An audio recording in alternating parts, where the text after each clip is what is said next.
नमस्कार। आज हम देखेंगे कैंसर एसेंडेंट यानी कर्क लग्न में राहु सभी घरों में किस तरह का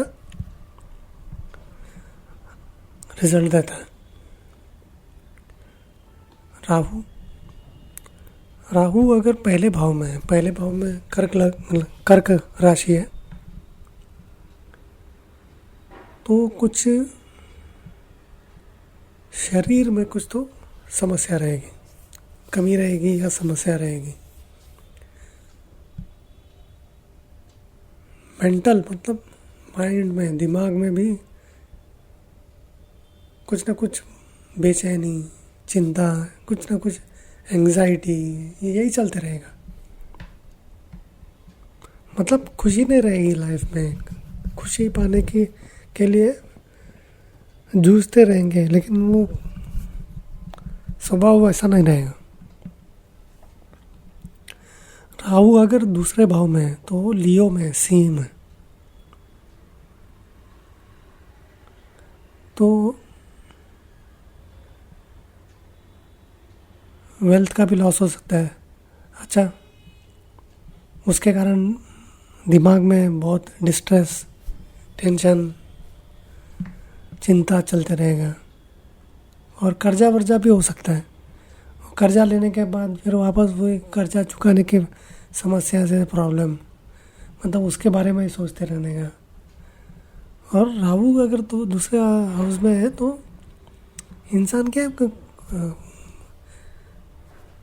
मतलब चीटिंग भी हो जाता है उसके साथ।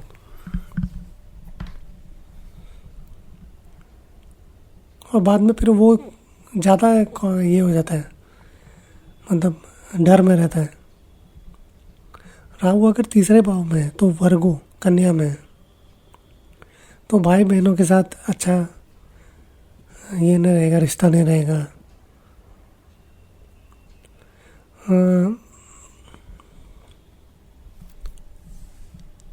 सही गलत में एकदम समझ नहीं रहेगी।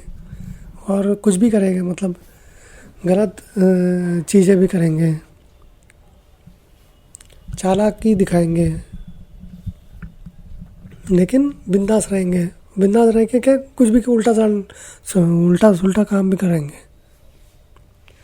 राहु अगर चौथे भाव में है तो लिब्रा, तुला में,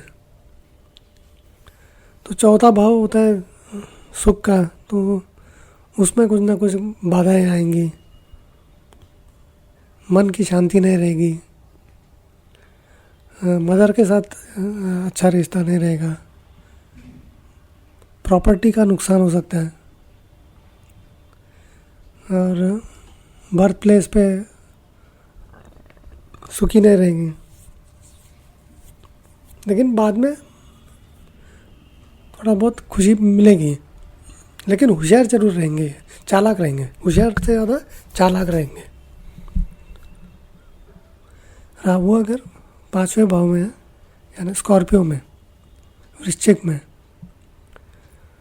तो बच्चों के लिए बहुत, बच्चा पैदा होने में ही प्रॉब्लम रहेगा। फिर बच्चों के कारण या बच्चों के इसमें लॉस होगा। लेकिन एजुकेशन में ठीक ठाक रहेगा। और निडर रहेंगे, साहस रहेगा इनमें। राहु अगर छठे भाव में, छठे भाव में सैजिटेरियस, धनु राशि है, तो ये मतलब छिपी हुई चीज़ें यूज़ करेंगे, छुप छुप कर करेंगे। हाँ, इनको इनको भी कुछ वो सही गलत का कुछ ये नहीं रहेगा। और बहुत सेल्फिश रहेंगे, तो उसमें कुछ भी करेंगे। अच्छा, दुश्मनों को टैकल करेंगे, उसमें भी कुछ छुप छुप छुप के कुछ करेंगे, ठीक है, दुश्मनों के अगेंस्ट। नाना का लॉस हो सकता है।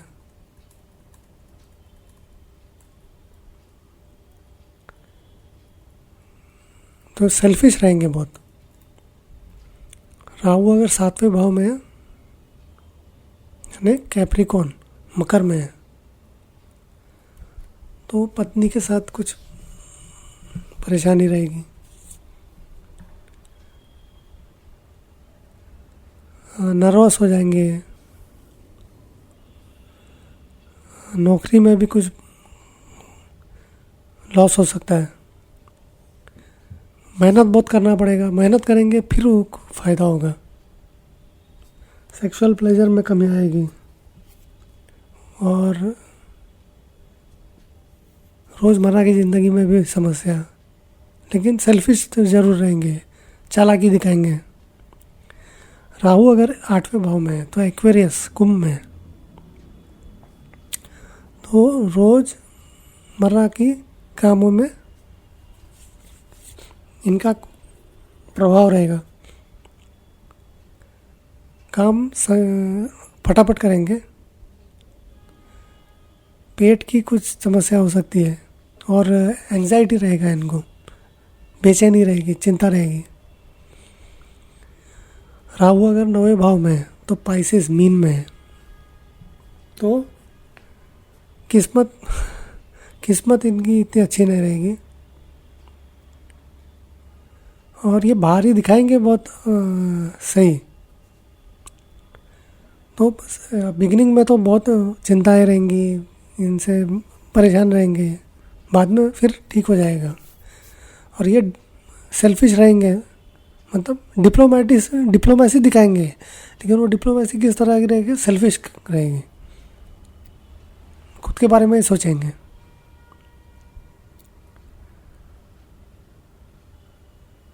दसवें भाव में अगर राहु है तो एरीज मेष में है, तो पिता के साथ कुछ परेशानी, कामकाज में मेहनत बहुत करना पड़ेगा, सरकार से, सोसाइटी से इनको इज्जत मिलेगी।